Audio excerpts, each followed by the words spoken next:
You're listening to a Roddenberry podcast. You're listening to Mission Log the Orville, an episode-by-episode discussion of the adventures of the crew of the USS Orville.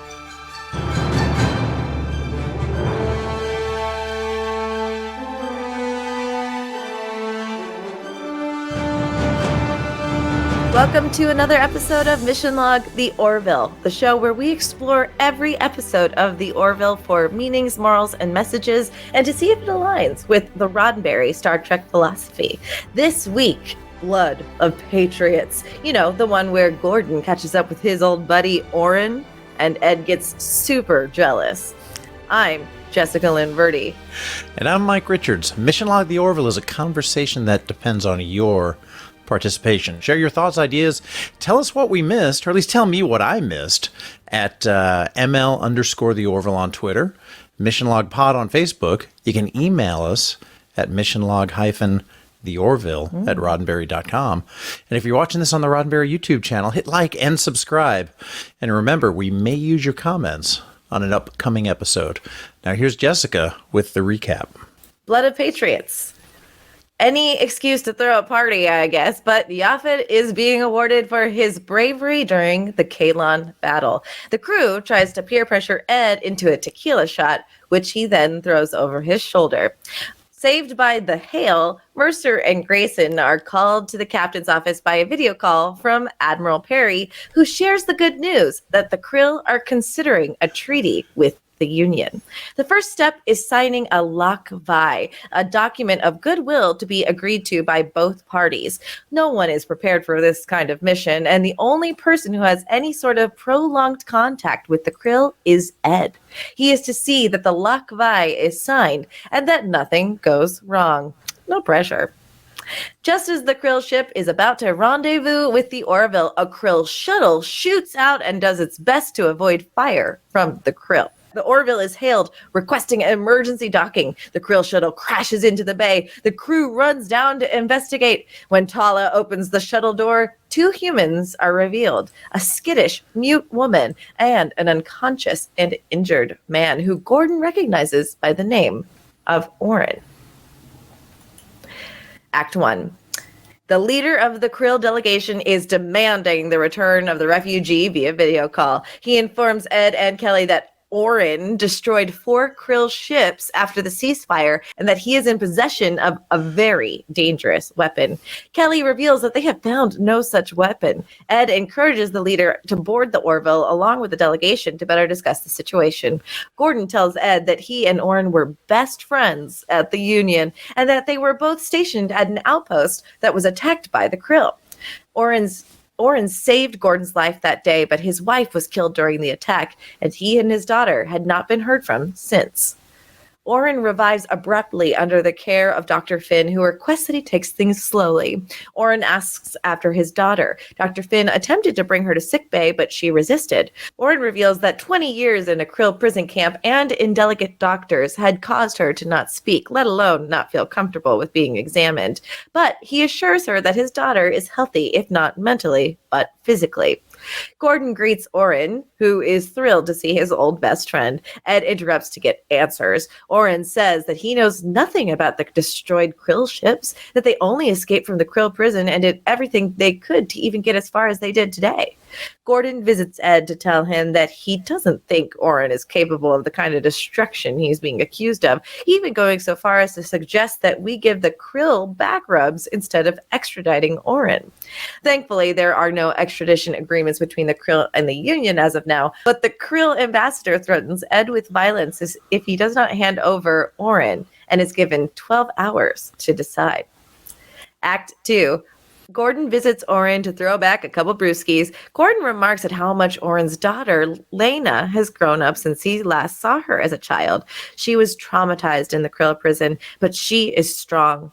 Orrin shares how the loss of his wife on that day of the attack was the worst thing he had ever been through, and that coming to terms with her loss is no better. Remorseful, Gordon tells Orrin that he'd do anything he could to help, to which Orrin says that Gordon should tell the captain that the peace deal with the Krill is a bad idea. Orrin, Gordon, I'm very upset at the writers. And when Gordon suggests a treaty with the Krill would be a great way to honor Orrin's wife, he becomes incensed, getting up to leave, Gordon explaining that it would be an insult to his wife and everyone who has died because of the conflict. Ed visits Tala and asks her for her off-record opinion of Orrin. She has no basis for this opinion, but she doesn't trust him. She can't blame him for destroying the Krill vessels if he did, but a thorough sweep of his stolen Krill shuttle revealed no weapons capable of that kind of destruction, which would suppose that the Krill are lying. Ed asks Tala to keep an eye on him, and we see Tala smell a fart. She just smell the fart acting. Orrin pays a visit to engineering, and he tells Lieutenant Lamar that he is amazed at the technological advances made within the last 20 years. He's invited to take a look around, and he does so in a Snoopy looking for something kind of way. He seems to find what he's looking for in a storage compartment when Tala startles him. He says he must have gotten lost, and Tala watches him as he leaves. Ed and Kelly learn from Admiral Perry that the Union is considering a provisional extradition agreement in order to secure the signing of the Loch-Vai. And despite Orrin's years of service to the Union, if he's guilty, it's the only avenue to make the treaty happen. Ed and Kelly are now in a race against time to see if Orrin really could have destroyed those Krill vessels. Ed goes to ask Gordon if there's anything he should know about Orrin that could help him with his problem. And when Gordon learns that the Union is considering extradition, Gordon flips. He accuses Ed of being jealous of his friendship with Orrin and that he agrees that there shouldn't be peace with the Krill. Gordon decides to confront Orrin and asks if he did indeed violate the ceasefire. And Orrin's response is to accelerate his motives. He attempts to guilt Gordon into getting him a shuttle in order to put an end to the peace talks. Lamar notices that there are 2 missing quantum storage cells missing from the area that Tala found Orrin in. Gordon listens on as the bridge crew tries to figure out what Orrin might want with plasma containers, especially when he wouldn't just have plasma lying around. Gordon begrudgingly reveals Orrin's plans to Tala, but asks her not to tell the captain. He knows he has to. He just is also painfully aware that he is betraying a man he's known for 30 years that also saved his life. He doesn't know exactly what Orrin is going to do, but he tells Tala that Orrin planned on telling him once they were on the shuttle and off the ship. Gordon heads to get Orrin, and he takes him to a shuttle. Tala attempts to thwart them in the shuttle bay. She thought Gordon was going to tell the captain. Gordon asks Tala not to get in the middle of this, and when she refuses, he shoots her. The shuttle takes off, and we learn that the bridge is well aware and tracking them. Tala rises to her feet. This was all part of the plan, and there is literally no time to spare, with the Krill expecting to rendezvous with the Orville in exactly 30 minutes. Orrin tells Gordon to plot a course to rendezvous with the Krill ship, but still doesn't tell Gordon what the plan is. Tala heads to visit Orrin's daughter, who is as reclusive as ever. When attempting to offer some comfort, Tala notices that Lena's arm is pocked with holes. When Tala hails Dr. Finn for immediate medical attention for Lena, her first words are finally uttered as she puts a knife to Tala's throat, commanding Tala to tell Dr. Finn to belay that order. It seems that Lena is unfamiliar with the Zelayan strength, and she is able to be subdued by getting thrown against the wall.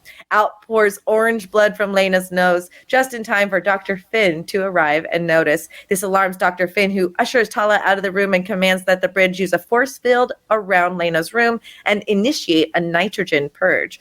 One thing for certain, she isn't Orrin's daughter. She's an Enval. Their blood is iodide rich, which makes for an explosive situation in nitrogen-rich atmospheres. Orrin has been extracting her blood and using it as a weapon to destroy the Krill ships. The Krill shuttles have torpedo launchers that made this possible, but Union shuttles do not have torpedo capabilities. It then becomes apparent that Orrin's current plan is a suicide mission, and Gordon is on board. The Orville races to intercept the shuttle. Gordon finally demands that Orrin tell Gordon the plan, and he, in fact, is using Enval blood to destroy the Krill ships. That Lena, his real daughter, was killed along with his wife, and that Lena was also a victim of the Krill. who was, fake Lena, was also a victim of the Krill, who was glad to partake in the destruction of any Krill possible. Gordon draws a weapon on Orin, which results in a battle for who can wrestle the best. When it seems that Orin has been bested, he sets a timer on one of the blood vials, threatening that they will follow through with the mission or die right here, right now. Gordon shoots the control dock, keeping Orin from setting a course back to intercept the Krill vessel. Gordon goes to get spacesuits and offers the first one to Orin, who subsequently tells Gordon to go to hell. Gordon suits up and tries to beg Orin to come with him, to no avail. Gordon steps out of the shuttle into the void of space, left with no choice. He's hardly far enough from the shuttle when it explodes and throttles Gordon into a hopeless spin. Moments later, Gordon is caught in the tractor beam of the Orville. The Lakvi is signed, and the beginning of a fragile yet hopeful peaceful era has begun with the Union and the Krill. Ed visits Gordon after hours to apologize to him and to offer condolences for the death of Orin. Gordon said that the man who died on the shuttle wasn't Orin, that he died years ago on the outpost. Ed also confesses that, yes, he might have been a little threatened of his relationship with Orin, that he has no one else he can really count on besides Gordon. Gordon assures him that they are best friends, and nothing save for a really hot chick will ever get in the way of that. Nice job. That was a tough one, Gordon and Orin. And I think at one point you put quotes around Orin, so I think I have to do that. Like Orin for the rest of the show.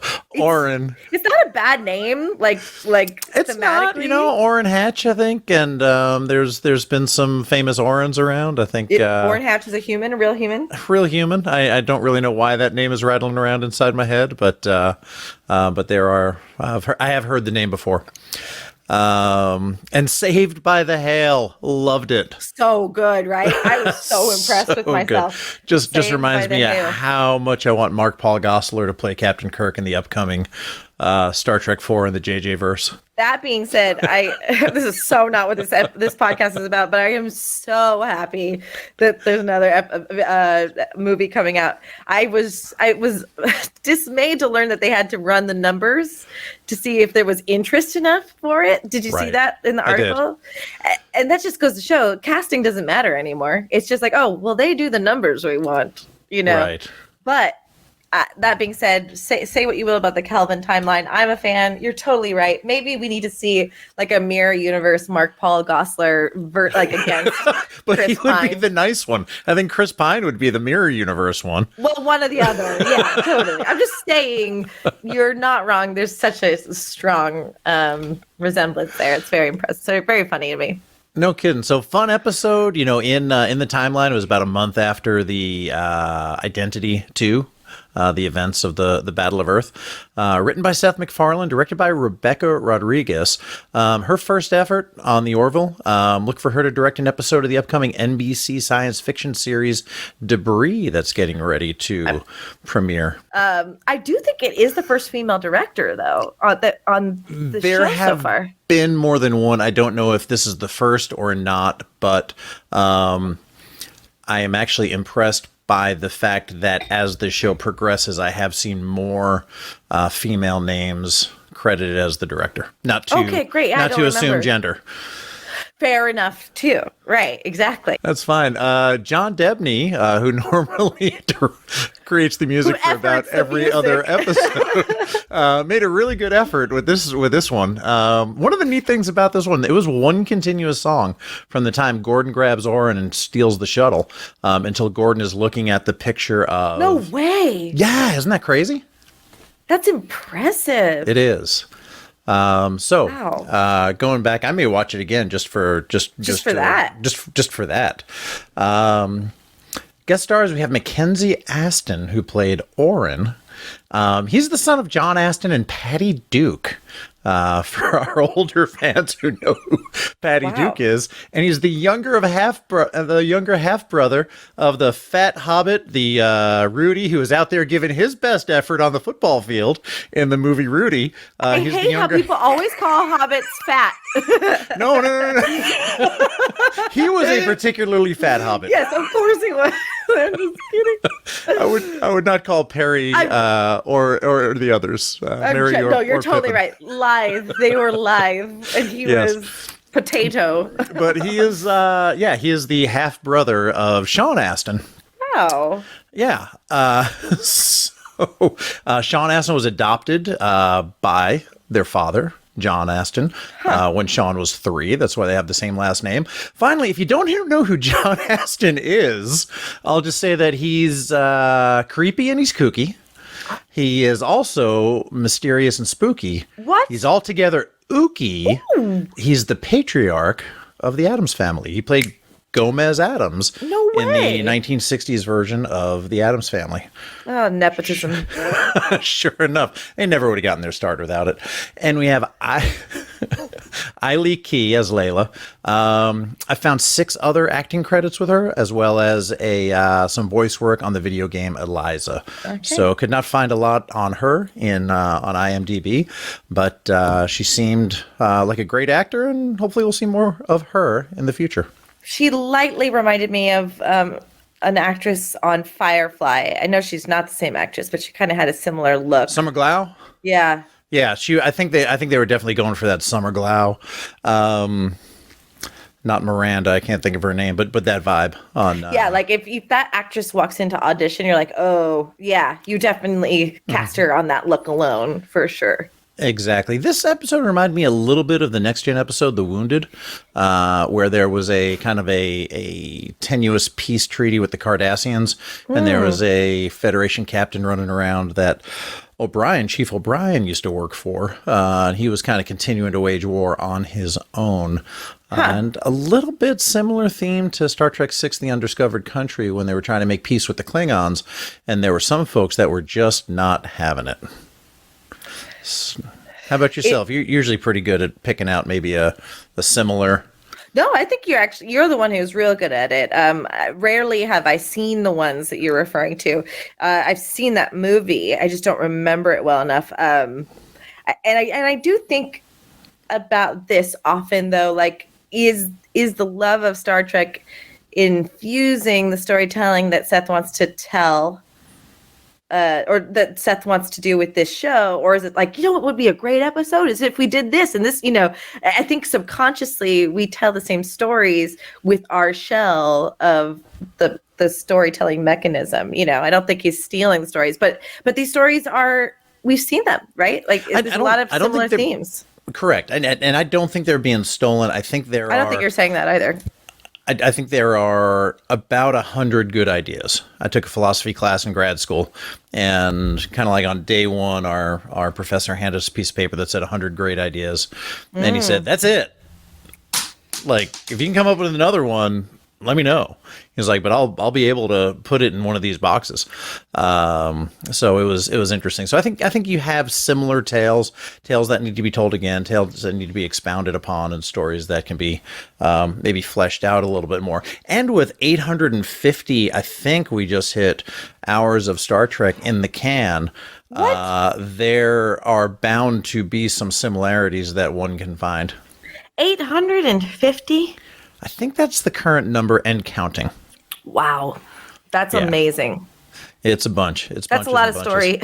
Yeah. Well, and I think I mentioned this on the podcast, or definitely mentioned it on my streams. I've been only watching Orville and Family Guy. Right. And the weird thing about the way I'm watching Family Guy is I've watched it from the most recent season and I'm going backward, and it's really odd, but because it's just like they're getting worse, like with the PC-ness, and so it's very interesting to see it devolve, and not in any way I begrudge, but they rehash their own storylines in different ways too. Good. And not in an annoying way. It's just you can only do so much after you've hit 200 episodes, 300 episodes, 400 episodes. And speaking of which, I got into one of the episodes where it really was the 200th episode. They were celebrating, Seth MacFarlane and the writers were celebrating the 200th episode. And they have, which is unsurprising, a full orchestra do each episode. And, wow. And it makes sense. That Orville is so well orchestrated because it's something that Seth values so much. And it does distinguish I do think it does distinguish Family Guy from other TV shows. The fact that this 80 to 60 piece orchestra doing every episode. It's impressive music, and I do remember seeing Seth at one point in an interview say, we love the comedy, we love the show, but what we're really proud of is the music. So, and I think that carries over into this. Yeah. And I do love the music. Not a bunch of it. This episode I think was scored very well. I don't think we had any extra songs in this episode. No Billy Joel, no Barry Manilow, sadly. I thought we could have had something at the end with Gordon. Yeah, I think we could have had We've gotten a lot lately. We've gotten a lot. We got Yaphet getting some props, which is nice for his effort getting all up inside a Kalon Centurion. But and where's the props for Ty? I don't know. Maybe someday. He's just a kid. I mean? He's just a kid. Come on, he almost died. He could have died. True. Either was he? I guess he was not technically responsible for every mess that he got himself out of, but it's close. Right.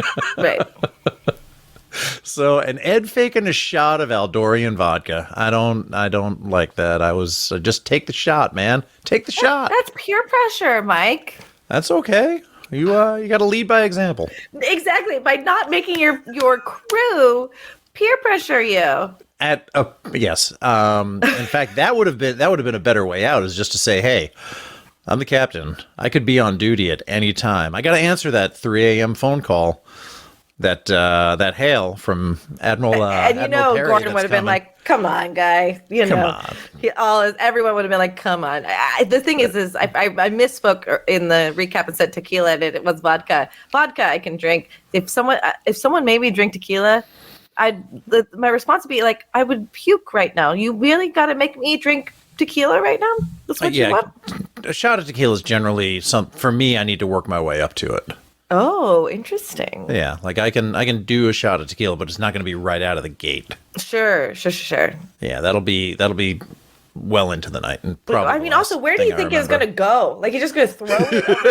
How does he know it's not going to hit Well, I guess somebody? he thought, like, if everybody was heads up, then they would miss it, and it would just kind of go on the floor behind them. Yeah, but then someone's going to die because they're going to spill and They're gonna die. The mom in me is like, well, pick up after yourself. It'll get on the carpet. Somebody will slip and die. So loved seeing Ted Danson back, and he's got a very commanding presence, I think, as Admiral Perry. And it's to me, it's impressive. We talked about whether or not having somebody that recognizable would take you out of the show or not. For me, it doesn't. Right. How do you feel about that? I know that was your comment a couple of weeks ago. I think more than anything, I don't know if it takes me out of the show so much as it's just interesting to see him be so stern. Yeah. And not in a comedy situation. Right. So I think if I were to like rewind my take last time he was our guest, that's probably it more than anything. It's just a distinct difference than how we normally see him. It's interesting that you were saying, that reminds me, there's only 100 good ideas. There are slots that we fill as actors that if you try to put us in a different slot, a movie was less likely to be successful. An example being like Tom Cruise is your not Tom Cruise. Kathy Bates is a better example because I can remember what she represents. Right. She's the put upon nurse. Every time you see her in a role, she is, I gotta take care of this. I'm the only one who could take care of this. I'm the only one who could take care of you. I'm the only one who knows how to dress up Jack Dawson. I'm the only one who knows that my son needs to stay bedridden. Like she knows that that's how she. I'm the only one that can get the sequel to Misery written. Right. And that's her lot in life. And if you were to put her in there as like the sweet, mom, we wouldn't buy that as much, even though she's a fantastic actor. Yeah. She just embodies an archetype like that. And Tom Cruise does have an archetype, which is like, I can do this guy, I should, I can, and I will, and you don't believe me, but I will. And if you were to put him in a role of like dorky dude, you just wouldn't want to see that film. So yeah, exactly. Hi, my name is Tom Cruise. Hi, my name is Tom Cruise. You know what I mean? Risky, but he wouldn't play Yeah, he's always the guy with the cool job and the the good looking girlfriend, and he's taking risks. The little bit of an underdog, the guy who you kind of underestimate, or whatever. But no, he's the hero. I get it. The one that I thought of right away when you said that was Robin Williams, who had so many roles where he did just fantastic physical comedy, and then he did something like Insomnia, which was a good movie, but I think it did take people aback quite a bit. It is. Sometimes you can equate the success of a film if an actor is diverging from what the public expects of them or wants out of them, and it's sometimes not quantifiable, and sometimes it is. Interesting. Yeah. So Admiral Perry, since we were talking about Ted Danson, told Ed that he was uniquely qualified to broker this peace deal, and Ed has a long history, going back to season 1 of kind of aspiring to or hoping for peace, or at least a détente between the Union and the Krill. He said, all we really know about the Krill is what you and Gordon did on the ship, as well as your relationship with the Krill woman. I think there was maybe a little bit more to it than that, but the relationship with the Krill woman, he sent her back, with a message trying to broker peace. Do you remember what? I can't remember exactly what he said. We can keep on fighting. Yes, that sounds familiar. Or we can talk. Yeah. And if we don't talk, then there'll be nothing but fishes. Nothing left on Earth excepting fishes. Exactly right. And then we could have maybe a movie night occasionally too. So I think Ed was exactly the right guy. I mean, I think it was a good choice, because I don't know if there was anybody else around, doing that kind of pre-wiring to broker peace between the two. Yes. I think the issue being, and I'm sure you're aware of this, that Ed's just not diplomatically trained, right? This is just not his. He did say you probably have 1,000 diplomats, I think was the number he put out there. So it is odd that you don't hire a professional to do this job. But even Kelly has experience by going to that Krill person and asking for help too. So of course they are going to be just fine. There's they are known with the Krill, right? There is some mutual respect. There is with Ed and Kelly's name. And I do want to get into that a little bit later of how to make decisions in unknown situations, and what makes, I think what makes the Orville so interesting and so much in line with, I'd say earlier Star Trek, like TOS and TNG. Sure. So we'll get to that a little bit later. I noticed the names: Locke apostrophe Vi. Devorokos was the name of the ship. Devoro apostrophe Kos, bringer of blood. Ooh, it's kind of an intimidating name. Just lots of apostrophes in Krill names, kind of like the Klingons. Always had a Q apostrophe OK P apostrophe. And I was just wondering if the Krill title of this episode would have been Blood O Patriots. Blood O Patriots. With an O apostrophe for that. That's really great, Mike. Blood O Patriots. I'm fighting for my country. I love it. And then the Krill shuttle getting shot at and getting fired upon and landing in the Orville shuttle bay. I was just thinking about Star Trek V, where they could have used emergency landing plan B. B, as in barricade. What is that from? It's from Star Trek V. Wow. I need to see the movies again. It's been quite some time. It's Star Trek V has its moments, and I think it could be edited down to about an episode, and it would be great. It has some of the weakest special effects in the series, and a little bit of strange costumery and things like that. And if they could kind of work around that and just tell the story, I think it's actually kind of a cool story. But that's neither here nor there. Love Tala's improvised boarding regulations. So she had registration number, mother's maiden name. Urine sample. So apparently they're still using the pee corner for something. That's right. Oh my goodness. I didn't even think about that. And then when Ed just begged her for 5 more minutes and she put the glove on, snap. Just a routine prostate exam. Yep. She knows more about the krill now than anyone else Just does. a full cavity search, I think is the is the term. Wow. So second time we got to see the game, Ballad on Discs. Right. Isaac was playing that with the boys. When he showed that his intelligence far exceeded their own. And we saw it again with in this episode. Kind of maybe reminded me of 3D chess. I think that was my first impression of it when it first showed up. Is because it is multi-tiered. Mm-hmm. It's holographic. You know what? To your point. I think it's interesting that we didn't see Tala's instrument again. It's the scene where they introduced Lena to Tala's Chilean instrument. Seems like a really interesting scene. It's really interesting music. Instrument, and it never comes back, and it doesn't really make sense why that happens. It's called a pelpaifa. Right. And this is the first and only time I've seen it. And if it comes back later in the series, I don't know. But what's the narrative reason for introducing her to that if we're not going to see her play it or see it have it was not Chekhov's pelpaifa.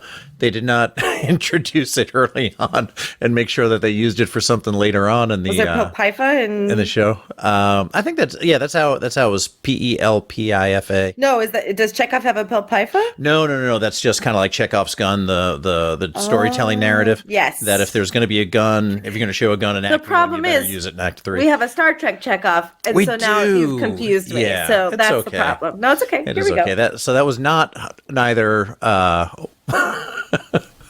It was not neither. It was planted, but not shot. It was neither Ensign Chekhov's, Pavel Chekhov's. It wasn't Chekhov's Pavel. Yeah, it wasn't his, nor was it the author's, because it didn't come back and get used for anything other than a joke. And the joke was that it kept Tala. She was pretty sure that's what kept Tala from getting laid the whole time growing up. But Lieutenant Dan is maybe interested. But I think Lieutenant Dan would probably be interested with or without said holographic instrument. And he already is okay with his land. We know that too. So yeah, exactly. He maybe he learned a little bit about the Chileans that he can use again. Do you think we'll get an episode in season 3 where Lieutenant Dan is just despondent and wants to end it all because no one wants to be his friend? Maybe we will get a very special episode with Lieutenant Dan, and I think that he's got an O'Brien thing happening, right? Like there's a little bit of like Lieutenant Dan must suffer going on. Yeah, and I think if they wanted to really dig deep into a Lieutenant Dan backstory, where you get to see that even though he puts this brave face on every day, tries to get people to like him every single day, that there's probably a dark side to that if it's not working out, and I would love to see that. It's not dissimilar from the very divergent episode of Ted Lasso where we follow Coach Beard's night life, which really was widely received differently. Very polarizing opinions on that. Mm-hmm. But I'm not against getting to know someone that's a little enigmatic. I think because he's not a magic person. He's just a person that operates differently. Just a guy with a big stupid head. And he was talking, I love that he was talking like to Belarf knock Victuing.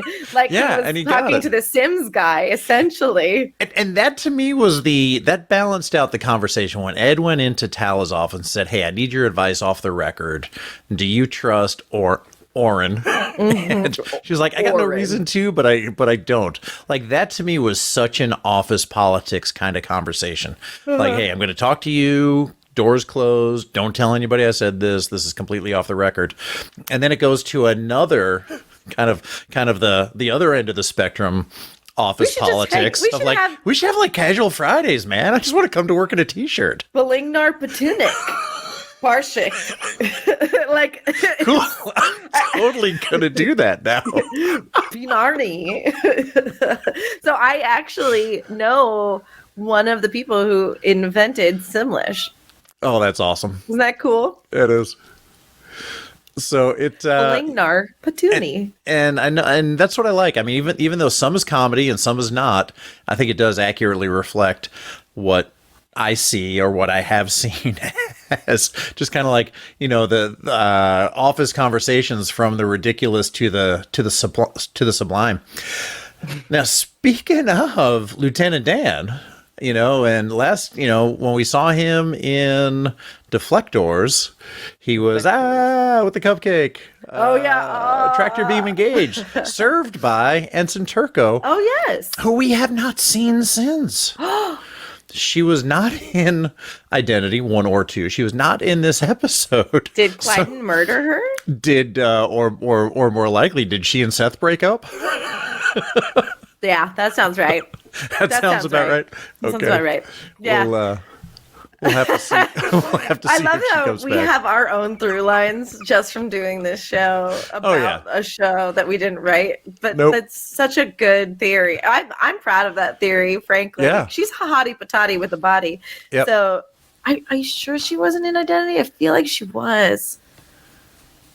But you probably are right. She definitely wasn't in this one. Yeah, definitely not in this one. And I did watch ahead to next week's, and she was not in that one either. So what is going on, Seth? She's a hottie patati. No. Wow. Maybe. So this is interesting. I'm gonna let you get to the next point. I just can't wait to share my opinion. So. Okay. So we have these quantum storage cells, which Oren stole to hold the what was it? Enval? I keep wanting to say incel. Enval blood. Wow. That is so fair. It's so fair. She can't even talk and she's playing games.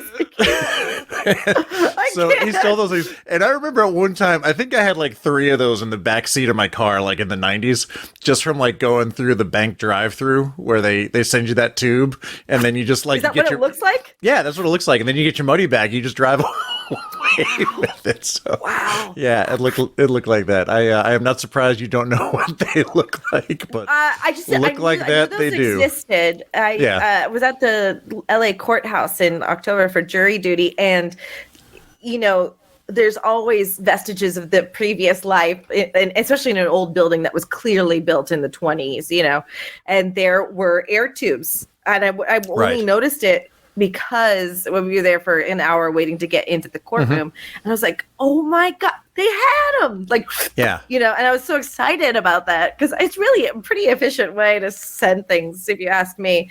But yeah, I never got to use one, I don't think. Oh, I still use them to this day. The containers or the pipes? The air tubes with the pipes. I mean, they still work? They still work. I mean, I went to a bank not long ago and needed what was going through the drive-through, but needed a withdrawal slip or something like that because I had left the house without all the necessary stuff. And they did I needed to get money. And they shot it out to the car, and I guess they do that sometimes with prescriptions, but not with tubes because they don't need a tube for a prescription. I've done that before. Okay. I'm just trying to make you feel really old. That's okay. I know what this is. Wow. So anybody who's closer to my age than Jessica's probably drove off with a couple of those as well. And who knew you could have used them to store Inval blood and blow up a Krill ship. Now we know. Now you know. And now we also know why we're getting a new shuttle in season 3. Maybe they're going to have torpedo capability. They should totally have torpedo capability. So I don't know. Yeah, close your ears if you don't. I can't describe a shuttlecraft to you and give you spoilers for the trailer that we saw, or the pictures are out there of the new shuttlecraft. And I think initially I was like, ooh, I don't know how I feel about it. Like I just didn't know if I liked it. But then it's interesting that you mention it, because when I saw the shuttle leave, the Orville, and we're seeing it suspended in space, I'm like, oh, I am so ready for a different shuttle, more sleek design. And it is already a more sleek. It's got more glass, it looks cool. So I thought, I didn't realize that I was more open to a different shuttle design than I initially thought it was. Well, good. I'm glad you're coming around. That's one of the few things that I said that I saw it and I kind of liked it right away. I think it looked, a little reminded me of a Raptor from Battlestar Galactica, which is kind of a cool design. So we'll see how that goes. Also curious to know if it's an actual replacement, if we're going to see another shuttle in the last 4 episodes of the season. Well, because there are, I think, at least 2 shuttles on the ship. So there's one more, and also let's not forget the Orville New Horizons is several years after this event, right? That's a good point. So it's not like they were without shuttles. It's just the reason they took, besides the fact that it's with a different station or a different producer or whatever. It's years later, so it would make sense that there would be an upgrade in design to some extent. Yeah. And I'm gonna try to crowdsource my next comment with because I don't have an answer. Hopefully you do. When we've seen movies and pop culture references in the past on the show, like The King and I and Nothing Left on Earth Excepting Fishes with the song, or songs Rudolph, or there are many others, whether it be Billy Joel or Bluebirds over Dover, or whichever song we had a couple of weeks ago. There's been kind of like a direct tie-in to the plot. I could not pluck anything out of Planet of the Apes. Could you? No. So that makes me wonder, if you look back at the Pelpifa, Sure, the flute, the Zalayan instrument, and this. Maybe there's like 15 minutes on the cutting room floor that we just didn't see of this episode or something. Well, there has to be a deleted scene from when. So we'll get off Planet of the Apes. There might be something there. I was thinking twist ending or no, it's that a good question, because I was thinking the same exact thing. But there has to be a deleted scene where Gordon leaves Tala's office, goes and talks to Ed, lets him know what's going on, gets Tala in on the plan, and then goes to Oren and steals the shuttle. Purposeful. That was well, I know. I mean, but it was purposeful. But it's abrupt. So yeah. So where do you think that conversation took place? Directly after. Okay. I think it takes place directly after, because obviously narratively we can't see them have the conversation, otherwise we wouldn't believe why he shot Tala. Halfway through writing the recap, I'm like, this is a plot heavy episode. Yeah. There's a lot of plot in this episode, even though there isn't, and there was some emotion, but even like, we can talk about this more too, especially how it does relate to their friendship. But even Ed feeling threatened by Oren and Gordon's relationship, that felt really forced in a way. That did feel forced. And in general, this episode, when it came up and I'm like, oh great, it's my week to do this recap, I forgot about this episode. And doesn't necessarily mean it's a bad episode. It's a well done episode. It's a good Gordon episode. It's just not amazing. And yeah, and so some things were missing. Some through lines or connective tissue was missing. And I do understand that there's no physical deleted scene of that conversation happening, but it was just one of those things where the best option that the storytellers had was to keep something from us, and that, as you know, is not my favorite story. Fair enough. Yeah, because in some way, I think I remember watching the episode back for the first time, months ago, going, "Oh, Gordon, what the heck?" but not feeling a huge amount of betrayal, and the reveal that they've known the whole time. It makes sense. It's I'm with you. It's not. It wasn't. Some things were missing, and I don't know why, of all movies, Planet of the Apes. I just don't. I don't know. Like if they showed the Millennium Falcon escape and Moff Tarkin saying we're taking a big chance here, Vader, I would probably had more respect for that scene. There would have been something more to it. Apes. Well, yeah. And again, we just know that we know that Seth MacFarlane loves these old movies, so it very well could be as simple as that. I actually would love to invite our audience to give us their theories as to why Planet of the Apes. And exactly. Don't go anywhere. We're going to jump into the morals, meanings, and messages now.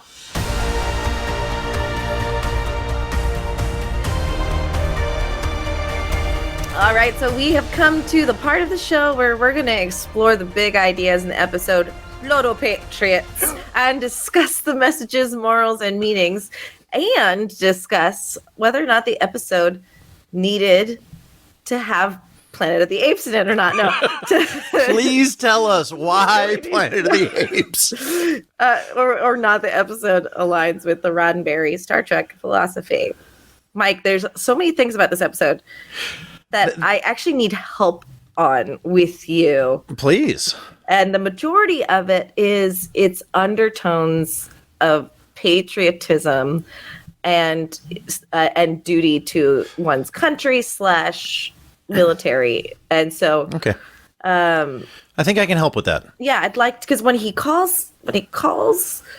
Gordon says that Oren's a patriot, there seems to be there feels like I should understand what that means intrinsically, and I don't think I understood. Okay. Especially when he responds going, patriotism is only for people with big families. And I noticed that line also. I did not understand that line also. Okay. Patriotism is only for those with big families. What I do know is this. The military code of conduct specifically says that one in the military is an American fighting person. They are fighting to protect and defend the American way of life. They will fight to the death. They will not surrender. They will not let people in their command, under their command, surrender as long as there is a way to continue to fight.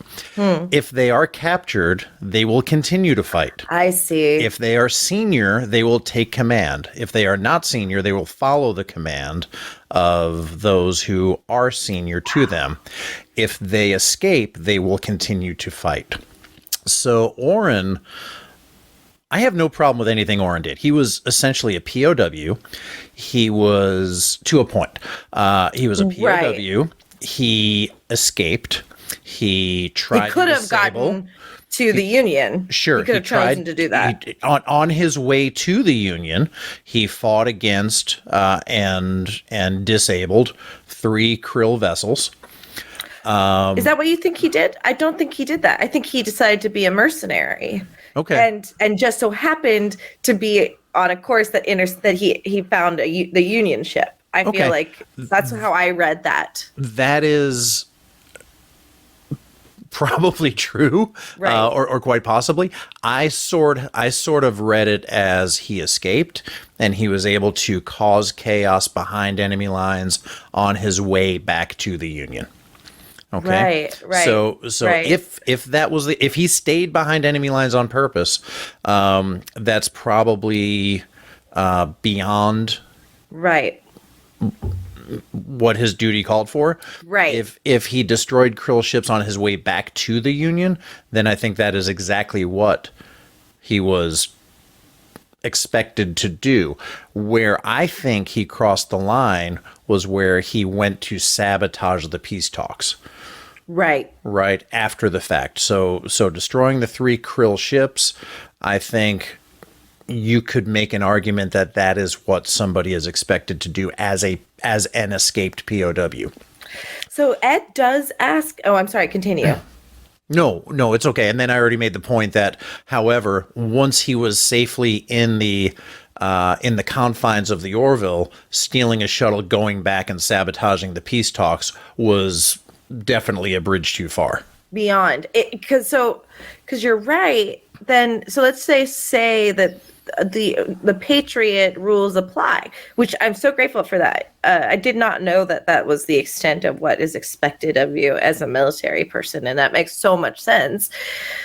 And gives a whole new meaning to people who call themselves patriots nowadays, as people that are just. And if I could throw this out there, I did not serve. So please, anybody who did, if there's any more color or even corrections that you'd like to let us know, please let us know. Yeah, I would love clarification on that too. I just remember the line where one of the first times we see Orrin evade or be less than honest is when Ed says, "Why didn't you hail the Union? Why didn't you send a message out to the Union?" Then he could have been saved by the hail. And he says, "Oh, well, we couldn't afford for them to know our location." And he meets Lena at an outpost. Right. So that outpost could have gotten him to the Union. So it seemed like to me, this is where the blurred lines occur, that he decided to take it upon himself to destroy the Krill as his own personal vendetta. That is, I think, accurate, because he did say that he met her at an outpost, I think is what he said. Yeah. And they after escaping. Yeah, and they said about destroying some things. Maybe he didn't have the means to leave Krill space at that time. Like, once you're behind a wall, you can kind of sort of travel behind that wall a little bit. Now, getting across the wall, crossing the border out of a territory or out of Krill space is maybe a different challenge altogether. So I'm not ready to personally vilify, good word, vilify Orrin for wreaking havoc behind enemy lines as an escaped POW. Well, isn't that then a good argument to not do a provisional extradition? Which I see you want to talk a little bit about that, so I would be happy to go into that. So that's then the Union's insane if that's the case. If that's I think we're meant to insinuate he did this of his own volition, could have gone to the Union this entire time. Mm-hmm. That's the hill I'm going to die on. I might be misremembering it. And just for argument's sake, he didn't. I think you're right. And I agree with you. I think the only gray area is whether or not that was the right thing to do. I see. Because once you are an escaped POW, you are expected to continue to fight. Right. Oh, I see. Okay. So then even more of an argument to your point, there should be no extradition regardless. And wouldn't the Krill respect that? Because he was in a war situation. He was a prisoner. Yeah, I honestly don't know what the Krill expect or value or even what the rules of law or the code of military conduct is going to be in this far-flung future. So those are all questions that I don't have answers to. But if just judging it by today's standards, what American military folks are expected to do is to keep fighting as long as they have the ability to do so. Wow, crazy. Well, yeah, it's so illuminating, because you can't blame somebody for not being in their right mind after being a POW, after losing their family, and vilify, because we really get a lot of conversation around, well, not heavy conversation, but we get conversation about how war is ugly on both sides. Right. And there's a lot of people that die. It was a tense situation. It started off tense, and Ed, kind of put the Krill commander at bay by saying, look, we have a chance to stop the hate and the violence right here and right now. So let's focus on that. Because they were having that argument of what to do with Orrin, to give him back or to offer him protection, to keep him in the custody of the Union, or to allow a provisional extradition agreement. And I think that's the reason for Kelly's comment when she asked, is this who we are now? Somebody who's willing to turn over somebody who's been a POW, who did what they were expected to do, which is continue to fight by every means possible. Are we willing to turn them over for the sake of negotiations? Yeah. And I think that's why she was surprised at that turn of events. We do get a lot of moral questioning from Kelly. I think she really does a pretty good job of serving as a barometer for us to go, interesting, this is what we really want to do. And I'd like to go back and keep score at some point, but I think the heaviest topics in the Orville are always laid out in a very low-key conversation, often between Ed and Kelly, not always, but often. and they're able to really distill the essence of the ethical, moral dilemma of the episode between the two of them, just speaking to each other. And when I can really identify that conversation in an episode, I feel like then I've got enough to do this show of the week. That's really insightful. I think you're right. You know, I do think any creator of a show finds the vehicle of like every main character usually is a branch of philosophy or a version of a human psyche or something that we can recognize. But there is always one main character, the protag usually, that is meant to be the voice of the writer. And Ed is that, but also Kelly is that too for Seth. Yeah, they do a really good job. And Ed has that burden of command on him. And it weighs on him a little bit more. It's a little bit easier when you don't, because you can possibly have an opportunity to armchair quarterback. I don't think Kelly necessarily does that, but the full weight and the consequences of a decision are going to fall on the captain, not as much, although somewhat, on the first officer. And you can see it with Ed when he went to Gordon. I mean, that was a tough conversation when he said, all I need is information. Did he say anything? Right. And Gordon said, all he said was that the peace talks are a mistake. And Gordon thought it was a mistake too. I think he called them, religious, butcherous, fanatics, that kind of thing. And he said that Orrin is a Union officer. The right thing to do is to protect him. So do your job. And Ed, I love this line. He said, I'll let you know when I figure out what that is. What that is. This is an unknown situation. This isn't something you can go to a rule book for. There is no extradition agreement. There is no playbook for, Krill peace talks with the Union. They didn't even know what a lock-vi was, 40 minutes ago. So there is no rule book for this. So what does he have to do? He's got to get information from the different folks and use that information to make the best decision he can, which reminded me so much of Star Trek when it's good. Right. You had Kirk relying on, the emotional pleas of Dr. McCoy and the logical argument of Spock for him to make a sound ethical decision. And there was no rule book. And if there was a rule book, those rules probably didn't apply, which is probably why a lot of people think of James T. Kirk as a rule breaker, because he was doing the right thing, or what he thought the right thing was, as much as he could in a situation that was completely unknown, which is why they give captains such latitude in our real world, which is why captains have such latitude to make decisions when they're out there on their own. And what we see in the Planetary Union and the Federation is just sort of an extrapolation of current and historical naval traditions.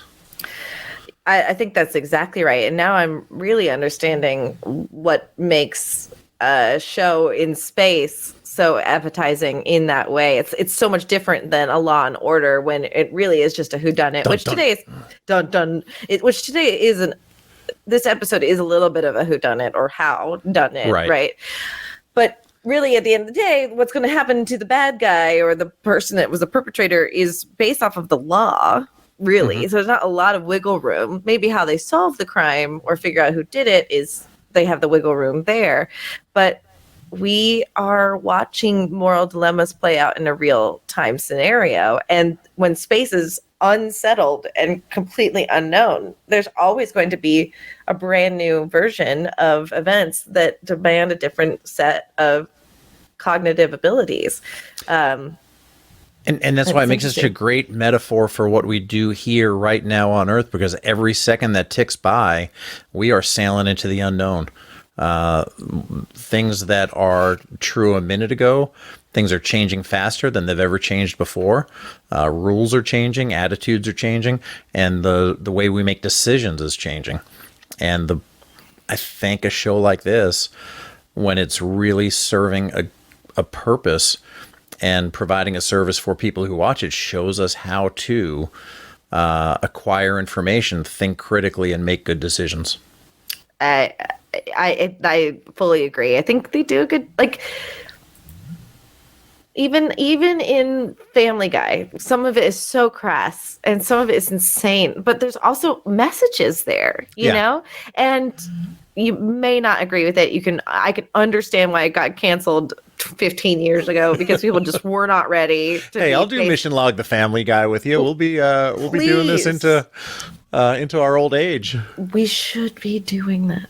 One of my closest friends is doing the SpongeBob podcast. Rod, if you're listening, we're doing Family Guy. Rod, if you're listening, Mission Log Family Guy. Come on, we need to do it. It's such a good idea. So it's actually a fantastic idea. I will say this. I don't think Gordon agrees that they shouldn't do peace talks.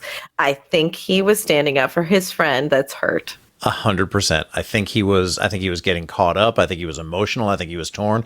And I think what he did was he vocalized that piece of information that was causing confusion to him. Yeah.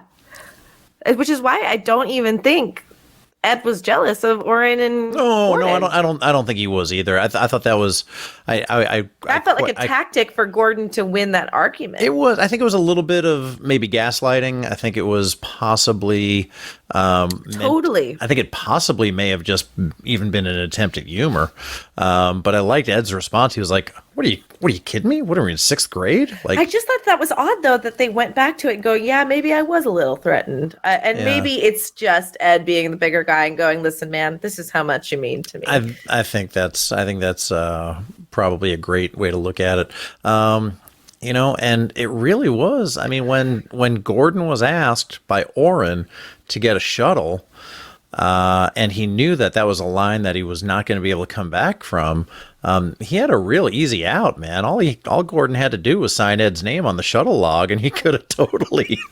That's what we do. That's what they do. And we're like, Gordon. Just sign my name. Didn't do a drive-by last night.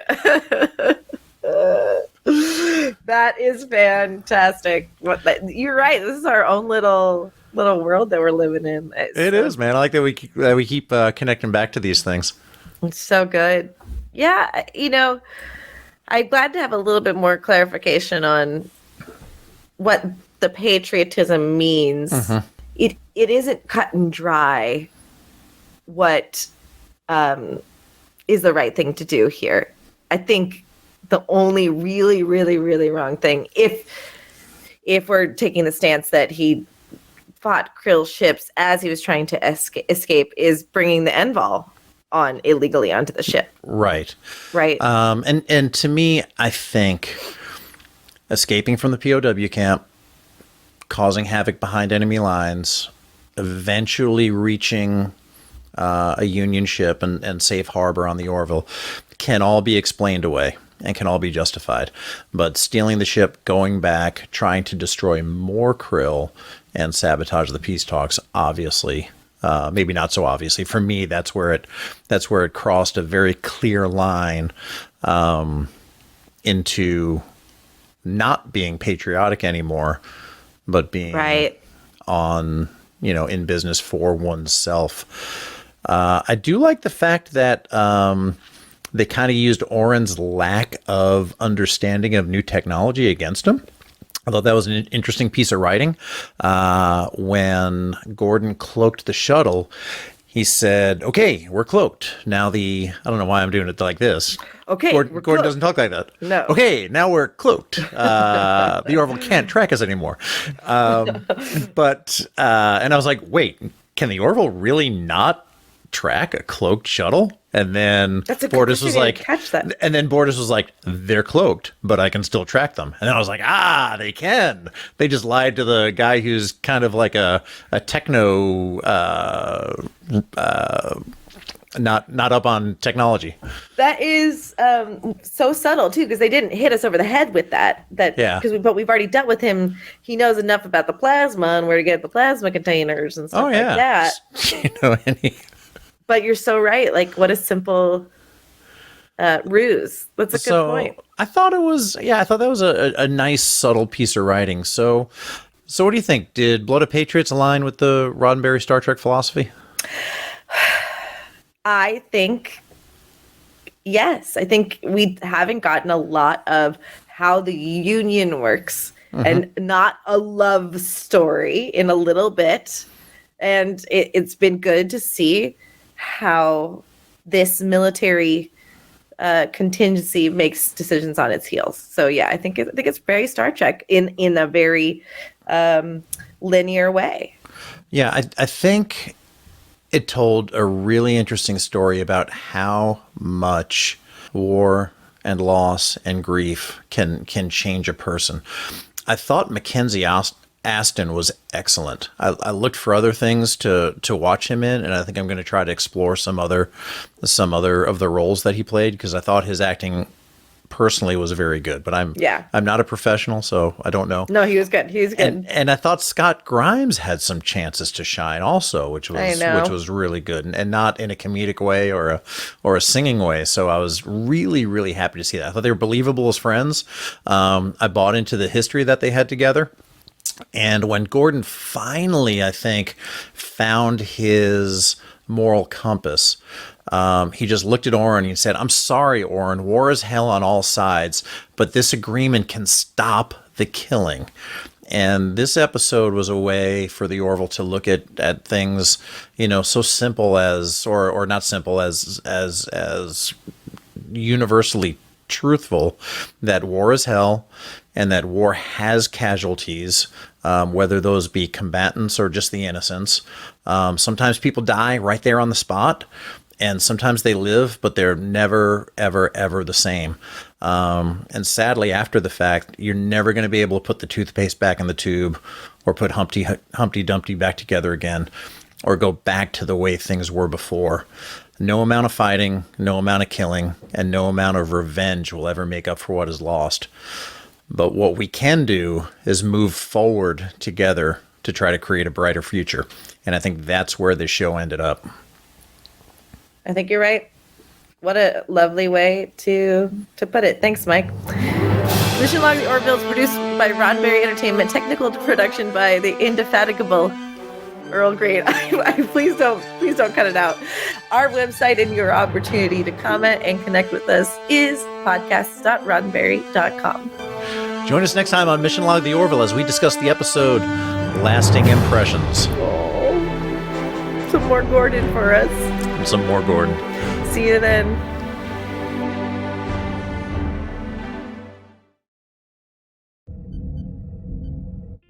This is a Roddenberry podcast. For more great podcasts, visit podcast.roddenberry.com.